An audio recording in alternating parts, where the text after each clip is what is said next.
para que entiendas mejor algunas de estas cosas que luego abundan como desinformación en internet.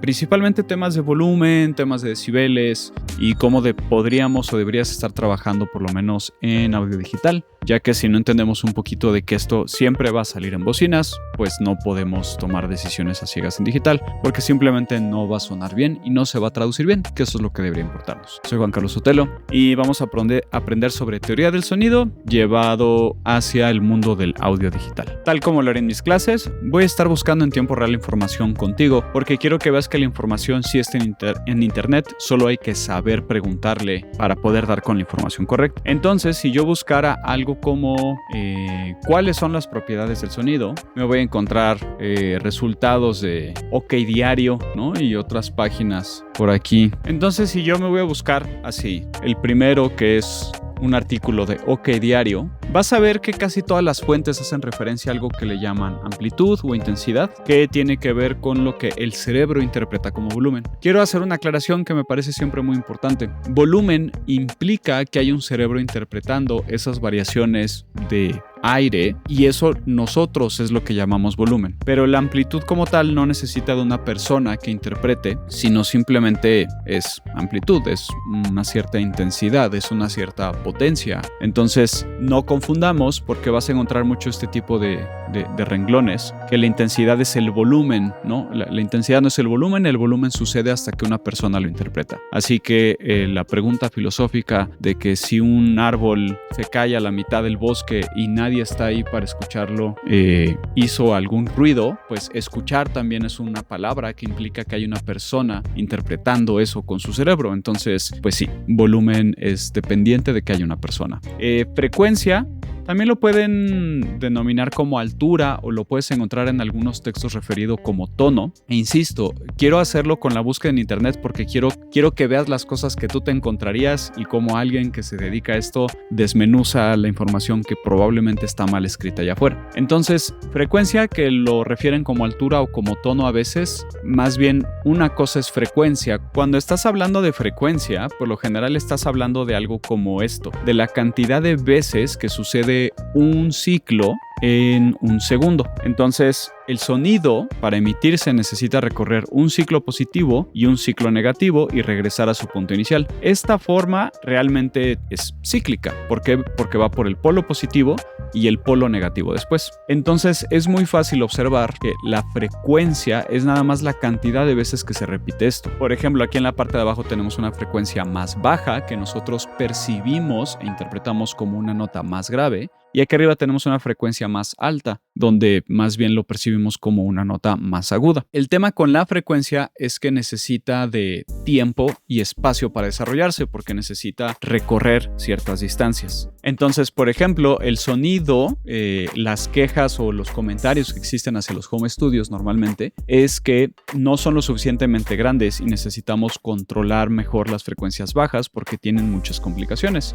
Esto es porque una frecuencia de 60 Hz necesita de 5, casi 6 metros para desarrollarse. Entonces, por ejemplo, mi cuarto es de 7 metros hacia atrás. Significa que la frecuencia más baja que puedo producir yo es de 49 Hz, pero tengo tratamiento acústico que me permite controlar ciertos problemas y entonces puedo reproducir con mayor precisión esas frecuencias. Ahora, si la mayoría de ustedes están trabajando en cuartos que puede que no superen los 3 metros de largo o de ancho, entonces se están limitando a 114 Hz para que se puedan reproducir sin tantos problemas. Y esto obviamente va a ir ligado a un tema de qué bocinas escoger, porque también habrá un video de eso, porque tú puedes creer que está sonando cierta frecuencia en el cuarto, pero realmente no está sonando. Es algo que he visto en varios estudios donde pues me han hablado para revisar qué está pasando. Resulta que en el cuarto tienen algún problema en el cual la misma física no permite que se reproduzca correctamente una onda. Entonces tenemos un primer parámetro que es frecuencia. Ahora, un tema importante es que la frecuencia nada más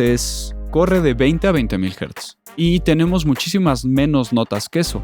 Más bien la nota más baja, por ejemplo, de un bajo, que llega, por ejemplo, a un Mi2, que llega a ser alrededor de 41, 40 Hz. Entonces vamos a empezar a encontrar ciertos límites porque las frecuencias de las notas van a correr más o menos en estas dimensiones. Esta creo que es la foto que más hemos usado para enseñar este tipo de cosas. Vean cómo las notas no es que corran una nota por frecuencia. Entonces, esto empieza a complicar o nos invita a por qué no deberíamos de juntar simplemente decir nota y frecuencia son lo mismo. Una nota tiene una frecuencia dada, pero cuando hablamos de frecuencia estamos pensando desde un punto de vista quizás un poquito más ingenieril o un poquito más tecnológico. Y cuando hablamos de notas, hablamos simplemente de notas, de un do, un re, un mi, un sol, ¿no? Entonces tenemos dos aspectos que se pueden representar. Para mí, en mi perspectiva, en mi opinión, con estos dos parámetros puedes abordar casi todos los problemas que te vas a enfrentar mientras estés haciendo música durante un buen rato. Después va a aparecer otra palabra por ahí que se llama timbre, que es un poco más compleja.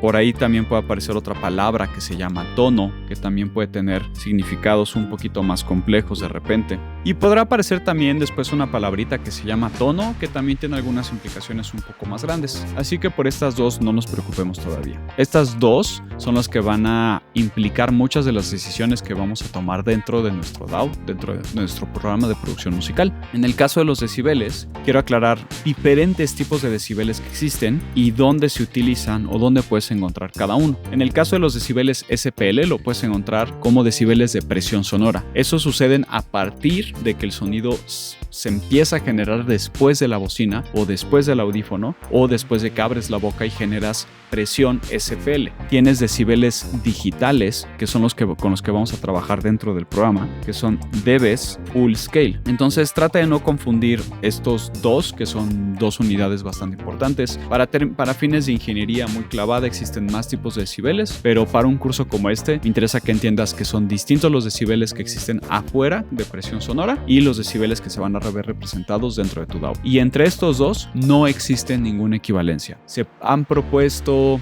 puntos sanos para trabajar, se han propuesto recomendaciones para trabajar, pero no existe una equivalencia absoluta o formal. De todas maneras, te voy a dejar el sitio de Zenkel Audio, donde está demostrado y aclarado en letras rojas grandotas que no hay equivalencia de decibeles SPL a decibeles full scale. Entonces tenemos principalmente esto. Uno sucede en el mundo externo y el otro sucede en el mundo digital. El que nos va a interesar es este de aquí abajo, el decibel full scale, porque este se construye de 0 hacia arriba y el decibel full scale viene de menos infinito hacia el 0 full scale.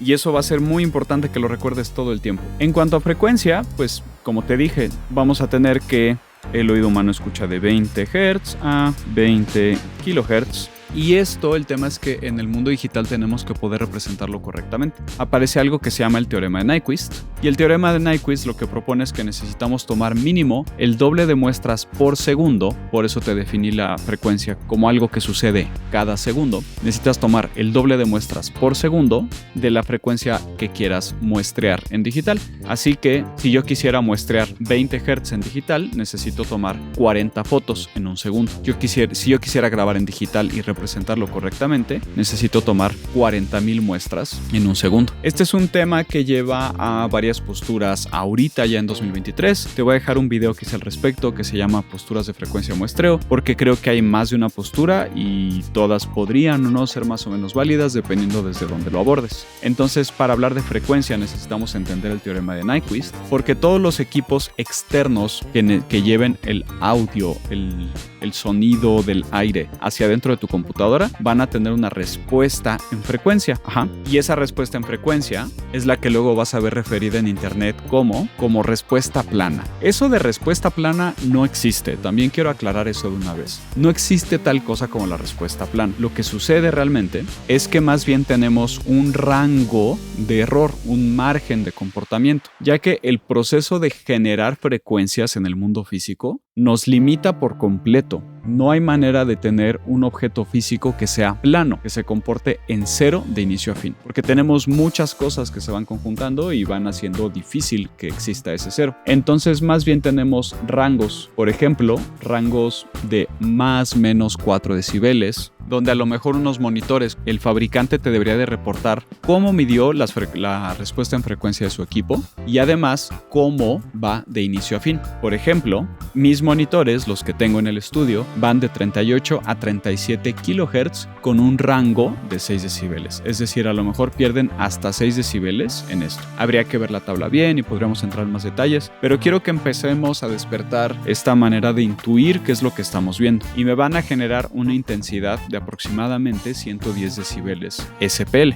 Entonces puedo fácilmente entender que esto significa una cosa. Si yo busco la respuesta en frecuencia de un micrófono, puedo ver que no es plano, ¿sabes? No hay manera de que sea plano, porque el hecho de que tenga una cápsula más chica sacrifica un poco de frecuencias bajas y por ende lo hace direccional, y cualquier cosa que sea direccional va a ser más sensible a frecuencias altas. ¿Por qué? Porque las frecuencias altas son muy direccionales. Entonces tenemos que entender que la frecuencia y la amplitud siempre van a estar presentes dentro de nuestra computadora, y todas las herramientas que encontremos dentro de nuestro programa para hacer música van a trabajar sobre esos dos parámetros, amplitud y frecuencia. Ahora, cuando pasamos esto a mundo digital, necesitamos cambiar los nombres. A mí lo que me interesa en este caso es entender que en el mundo digital tenemos decibeles full scale que van de menos infinito a cero. Por ejemplo, algo como esto, un simple fader de ganancia. Hasta abajo me va a llevar a menos infinito y hasta arriba va a llegar a un cero. Si yo lo reviso dentro de mi DAW, puedo ver que aquí a lo mejor me marca menos 60, pero todavía baja y baja y baja y baja y baja, y eventualmente me marca menos infinito. Y un poquito arriba me marcará 120, 130 y tantos, y lo que sea. Y aquí arriba llega hasta un cero y luego todavía sube unos 12 decibeles por encima del cero, pero este punto del cero es muy importante. Esto se empieza a volver muy complicado porque el cero de estos canales no corresponde con el cero que es la salida de tu programa. Este cero no es igual a este cero. Entonces, de todas maneras, es un sano hábito que trabajes lejos del rojo siempre, siempre, siempre, siempre. Voy a desarrollar más esta idea. Entonces, en digital, los decibeles se van a ver representados con un parámetro que se llama profundidad de bit, donde cada bit, un bit, va a ser igual a 6 decibeles aproximadamente de rango dinámico.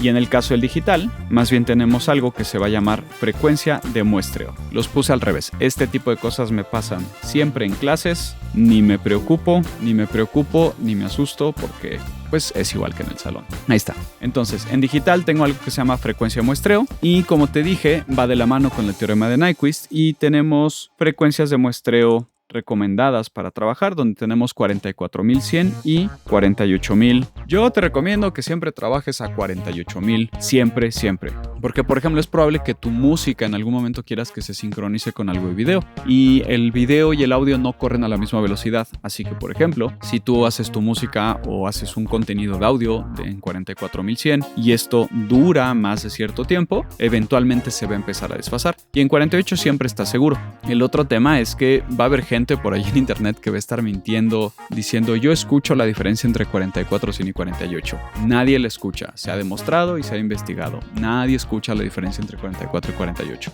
Puedes dejarles de creer cuando digan eso. Sinceramente, no hay manera de escuchar diferencia. Ahora, ahí entras en otro tema donde la gente puede decir que 88, que es la otra resolución cuando te vas al doble, y 96 kHz. Francamente, no le veo mucho uso, pero insisto, te repito que si quieres ver más a profundidad ese tema, esto es como un curso introductorio, pues veas el video de posturas de frecuencia de muestreo, donde detallo bastante más esta postura. Para fines prácticos, tú deberías estar trabajando siempre a 48 kHz. Por ahí hay una agregadora que todavía trabaja con distribución de 44.100. Ese no es el problema. Suena bobo, pero a mí lo que me preocupa de la frecuencia de muestreo en las sesiones es que no se vaya a desincronizar con el video. Por eso trabajo 48. Y en profundidad de bit tenemos varios disponibles. Tenemos 16, 24 y 32, donde tenemos respectivamente 96 decibeles de rango dinámico, 144 y 192. Entonces, el estándar para trabajar dentro de estudio es 24 como mínimo, y aquí sí podríamos hablar de un estándar porque es el mínimo aceptable, o en vez de llamarle estándar podríamos llamarle el mínimo aceptable. 16 no, porque el decaimiento del sonido, por ejemplo, si tú estás grabando una batería y tienes un platillo y tiene un cierto decaimiento, la forma en la que decae el sonido se escucha mal, se escucha escalonado, suena a pasos agigantados. Y si grabas a 24 bits, todo todo ese decaimiento se ve muchísimo mejor y además te alejas más del ruido, que ese es el tema importante en profundidad de bit. 32 bits es bastante, puede ser medio innecesario, pero por ejemplo, a los manuales de los mismos programas que utilizas te van a hacer referencia a eso. Si están trabajando a 32 bits, ¿dónde están sumando a 32? ¿Dónde están trabajando a 64? Que 64 son 384 decibeles. Y recuerda por favor este tipo de oraciones subrayadas. Si tú simplemente subes la frecuencia de muestreo o la profundidad de bit, el sonido no va a mejorar. Es exactamente la misma información, solamente distribuida en algo más grande, pero no va a mejorar, no la hace mejor. Y por ejemplo, hay recomendaciones de todos los programas de que, por ejemplo, todo el render interno lo haga siempre a 32 bits porque es como lo trabajan y es como está diseñado. Yo simplemente no me pelearía con eso y haría caso al manual. Entonces, 16 bits. Este tema de 16 y 96 solamente es utilizado para calidad CD. Entonces, este tema de trabajar a 16 bits o 96 decibeles solamente se utiliza para CD. Fuera de eso no se utiliza para nada. Entonces, incluso podríamos descartar por completo esa calidad, ya que no es lo que tú necesitas trabajar cuando estás en el estudio haciendo cosas. Y la otra recomendación que te puedo hacer en esto, que todo este tema se llama formato. El formato con el que empieces tu proyecto, 4824 o 4832, manténlo así y a menos que necesites cambiar algo de formato, déjalo hasta el final, a la etapa de máster, porque los convertidores de mastering son mejores, porque las personas que nos dedicamos a mastering hemos puesto bastante atención a este tipo de detalles y sabemos los pequeños detallitos donde pueden salir mal las cosas, así que es mejor utilizar siempre archivos de los mismos formatos y las mismas resoluciones, que ese es otro nombre con el que te podrías encontrar este tema, resolución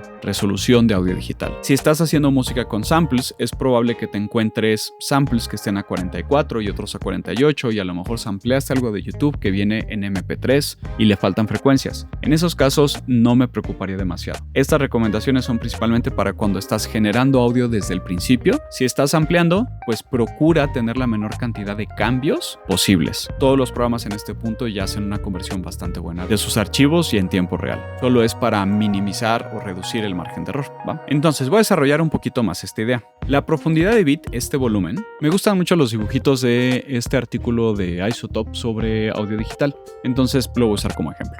El tema con frecuencia de muestreo es que recuerda que son una serie de fotos para representar correctamente frecuencias, que son la cantidad de ciclos en un segundo. Entonces, cuando tú tomas más fotos, es más fácil representar en digital correctamente esta curva. Y entonces en digital más bien tienes estos valores, que si tomas poquitas fotos, puedes ver que el resultado en digital es bastante escalonado. Pero en la medida en la que vas subiendo la cantidad de fotos por segundo, vas representando mejor esto. Y si lo subimos una vez más, pues la representación es bastante más cercana, porque siguen siendo muchos puntitos, pero se dibuja correctamente la onda. Este es un diagramita exactamente lo mismo que te había dicho, el ciclo positivo de la onda y el ciclo negativo, y una vez que regresa al cero, esta línea del centro es un cero, una vez que regresa aquí, pues termina un ciclo. Pero este dibujito es el que me encanta, porque en la medida en la que nosotros aumentamos el sample rate y la profundidad de bit, que la profundidad de bit es amplitud, pues nosotros podemos representar muchísimo mejor esta curva, ya que puedes entender, y creo que es bastante visual, cómo nos da muchísima más precisión para representar los pasos y los lugares por los que pasa la curva. En la medida en la que tú reduces la profundidad de bit, pues suena distinto. También hice un video al respecto, puedes escucharlo y tratar de ver si tú escuchas la diferencia de la profundidad de bit. Presiento que probablemente no la vas a escuchar entre 24 y 32, es algo bastante complicado. Y en YouTube puede ser muy difícil que se traduzca, pero de todas maneras te dejo ahí arriba el video de la profundidad de bit que hice, entonces pues siéntete libre también de ir a explorarlo y de complementarlo con estas clases. Entonces con esto tengo suficiente información para hablarte de cómo configuras tu DAW. Todos los DAWs tienen alguna ventanita que es la configuración del proyecto. Revisa en tu programa cuál es, donde yo le puedo decir, sabes que tú estás trabajando a 48 y a lo mejor yo le jalo un archivo a 4400 y me lo va a reproducir en 48 sin problemas, pero puede que también solo me lo baje de tempo. Te lo puedo mostrar muy fácil. Importé un audio de batería donde tengo este sonido. Si yo nada más lo arrastro y esto coincide o no con mi sesión, no hay ningún problema, pero el momento en el cual yo cambio el algoritmo con el cual mi programa está haciendo esto, me lo va a cambiar de velocidad. Entonces, por ejemplo, lo que puede suceder es que si tu sesión está en 48 y el archivo que metiste está en 44, probablemente te haga algo como esto. Entonces solo considera eso cuando estás importando audios a tu sesión, para que no tengas algún inconveniente, quizás algo se te olvida y bueno, ese tipo de cosas pueden suceder. Entonces en tu programa siempre tienes algún tipo de ventanita donde puedes escoger cuál es la frecuencia de muestreo de la sesión. Sueles tener también alguna sección donde le dices quiero que grabes a tal profundidad de bit y quiero que a lo mejor que la mixer trabaje a cierta profundidad de bit. Así que no dudes en revisar nada más cómo está configurado para que siempre trabajes a 24 y 48. Créeme que es más que suficiente para música y para empezar un buen rato.